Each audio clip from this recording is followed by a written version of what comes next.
Chemical factor, ठीक है। तो केमिकल फैक्टर है ना, केमिकल फैक्टर में क्या होता है कि जो हायर कैटेगरी के जो एनिमल्स होते हैं उनमें क्या पाया जाता है, रासायनिक पदार्थ पाया जाता है। ये जो रासायनिक पदार्थ होता है वो सूक्ष्म जीवों को क्या करता है, नष्ट कर देता है, ठीक। तो कैसे नष्ट करता है, हायर जो कैटेगरी के एनिमल्स होते हैं उनमें रासायनिक पदार्थ के रूप में क्या क्या पाया जाता है, गैस्ट्रिक जूस पाया जाएगा तथा ऑलिव एसिड पाया जाता है, और क्या पाया जाता है, ग्लाइकोप्रोटीन पाया जाता है। ये जो रासायनिक पदार्थ है, यही रासायनिक पदार्थ मैक्रोब्स को क्या कर देता है, डिस्ट्रॉय कर देता है, ठीक है। अब उसके बाद हम क्या देखते हैं कि रासायनिक पदार्थ के रूप में और क्या पाया जाता है, इंटरफेरेंस पाया जाता है, ठीक है। ये इंटरफेरेंस जो होता है वो क्या करता है, जो वायरस होता है ना, तो उसकी पुनरावृत्ति को वो क्या करता है, रोकता है, तथा वृद्धि एवं विकास को क्या करता है, ये रोकता है। किसका वृद्धि एवं विकास को, वायरस के वृद्धि एवं विकास को, ठीक है। और रासायनिक पदार्थ के रूप में और क्या पाया जाएगा, है ना, केमिकल फैक्टर के रूप में रक्त में पाए जाने वाला रुधिर तथा लसिका में जो बॉडी फ्लूइड होती है वो भी क्या होता है, सुरक्षात्मक आवरण के रूप में होता है, जो कि माइक्रोब्स को क्या करता है, क्या कर देता है, डिस्ट्रॉय कर देता है, ठीक है। और क्या होता है कि बैक्टीरियोसिन प्रेजेंट होता है, ठीक है। केमिकल फैक्टर के रूप में और क्या होता है, बैक्टीरियोसिन होता है। ये जो बैक्टीरियोसिन जो होता है वो क्या कर देगा, जो जीवाणु होता है उसकी वृद्धि तथा विकास को क्या कर देता है, रोकता है, ठीक है। तो हमने क्या पढ़ा, केमिकल फैक्टर, ठीक है। अब उसके बाद लास्ट में क्या आता है, बायोकेमिकल फैक्टर आता है, ठीक है। बायोलॉजिकल फैक्टर आता है। क्या आता है चौथा, बायोलॉजिकल फैक्टर। तो बायोलॉजिकल फैक्टर में सबसे पहले क्या आता है, इन्फ्लामेशन आता है। क्या आता है, इन्फ्लामेशन, ठीक है। तो इन्फ्लामेशन शोध भी एक महत्वपूर्ण क्या होती है, क्रिया होती है। इन्फ्लामेशन में क्या होता है कि जो ल्यूकोसाइट जो सेल होता है वो फेगोसाइट सेल के द्वारा जीवाणुओं का क्या करती है, या मैक्रोब्स क्या करती है, भक्षण करती है। उसे क्या कहते हैं, इन्फ्लामेशन कहते हैं, ठीक है। इसमें ये हुआ। अब उसके बाद दूसरा क्या आता है, फेगोसाइटोसिस आता है। क्या आता है दूसरा, फेगोसाइटोसिस, ठीक है।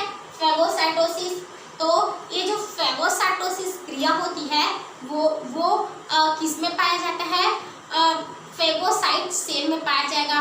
तो फेगोसाइट जो सेल होता है वो किसके रूप में होता है, न्यूट्रोफिल्स होता है, और क्या होता है, मैक्रोफेजेस होता है। मैक्रोफेजेस क्या होता है, स्थायी होता है, आप लोग ध्यान देना। तो फेगोसाइटोसिस जो क्रिया होती है इसमें किसका भक्षण किया जाता है, मैक्रोब्स का, सूक्ष्म जीवों का भक्षण किया जाता है, ठीक है। तो फेगोसाइट के रूप में क्या पाया जाता है, न्यूट्रोफिल्स पाया जाता है और मैक्रोफेज पाया जाता है। यही क्या करता है, सूक्ष्म जीवों का भक्षण करता है। तथा ये जो फेगोसाइटोसिस जो होता है वो कितने चरणों में कंप्लीट होता है, 4 चरणों में कंप्लीट होता है। पहला चरण क्या होता है, कीमोटैक्सिस। क्या होता है पहला, कीमोटैक्सिस में क्या होता है, फेगोसाइटोसिस सेल का एक निश्चित स्थान तय करना क्या कहलाता है, क्या कहलाता है, कीमोटैक्सिस कहलाएगा, ठीक है। फेगोसाइट सेल का एक निश्चित स्थान तक जाना क्या कहलाता है, कीमोटैक्सिस कहलाता है, ठीक है। तो कीमोटैक्सिस में क्या होता है, जैसे ही कोई भी मैक्रोब्स होता है ना, वो फेगोसाइट जो सेल होता है उसके संपर्क में आता है, तो ये क्या करता है, इसको देखता है और अपने ही सेल से कुछ दूरी ये क्या करता है, तय करता है, जिसको हम कहते हैं कीमोटैक्सिस, ठीक है। उसके बाद दूसरा क्या होता है, दूसरा क्या होगा, एथेरेंस होगा। दूसरा क्या होता है, एथेरेंस को और क्या कहा जाता है, आसंजन कहा जाता है, हिंदी में आसंजन, ठीक है, आसंजन। तो हम क्या बना देते हैं, एक बैक्टीरियोफेज, ठीक है। ये क्या है, एक फेगोसाइट सेल है, मान लो ये क्या है, एक फेगोसाइट सेल है, ठीक। और ये फेगोसाइट सेल का ये क्या है, कोशिका झिल्ली, क्या है, कोशिका झिल्ली, ये कोशिका झिल्ली है। अब इसमें क्या होता है, जैसे ही जो माइक्रोब्स होता है वो इस फेगोसाइट सेल के कोशिका झिल्ली के संपर्क में आता है ना, तो दोनों क्या कर लेते हैं, क्रिया कर लेते हैं आपस में, जिसको क्या कहा जाता है, आसंजन कहा जाता है। आसंजन किसे कहते हैं हम, फेगोसाइट सेल की कोशिका झिल्ली जो होती है वो माइक्रोब्स के संपर्क में आती है, जिसको क्या कहा जाता है, आसंजन कहता है, ठीक है। अलग अलग जो माइक्रोब्स होता है उनमें आसंजन जो होता है वो अलग अलग होता है, मतलब कि ऐसे जो माइक्रोब्स होते हैं उसमें आसंजन जो होती है वो अधिक पाई जाएगी, तथा कुछ ऐसे माइक्रोब्स होंगे जिसमें आसंजन की जो प्रोसेस होती है वो कम पाई जाती है, ठीक है। ये समझ में आया। अब उसके बाद तीसरा हम क्या देखते हैं, इंजेक्शन देखते हैं। क्या देखते हैं, तीसरा इंजेक्शन। इंजेक्शन मतलब अंदर ग्रहण की क्रिया।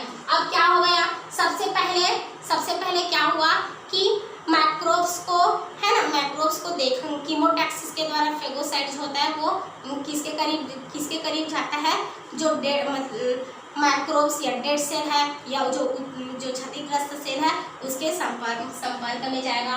संपर्क में जाने के बाद क्या करता है, उसकी जो कोशिका झिल्ली होती है वो माइक्रोब्स के संपर्क में आती है और क्रिया करती है, जिसे हमने क्या कहा, आसंजन कहा। अब आसंजन के बाद क्या होता है, उस माइक्रोब्स का या उस डेड सेल का या और जो अन्य सूक्ष्म जीव है उसका क्या होता है, इसमें भक्षण होता है। कैसे भक्षण होता है तो उसको देखते हैं, ठीक है।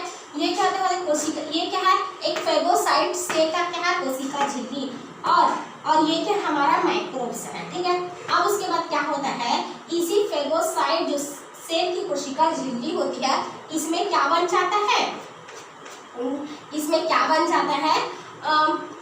फुटपाथ बन जाता है। क्या बन जाता है, फुटपाथ बन जाता है। और ये जो फुटपाथ जो होता है वो क्या करता है, इस माइक्रोब्स को क्या कर देगा, इस माइक्रोब्स को क्या कर देता है, ये मतलब इसके चारों ओर आवरण बना लेता है और इसको क्या कर लेता है, अपने अंदर कर लेता है, ठीक है, अपने सेल के अंदर कर लेगा, जिसको हम क्या कहते हैं, इंजेक्शन कहते हैं, जिसको हम क्या कहते हैं, इंजेक्शन कहते हैं, ठीक है।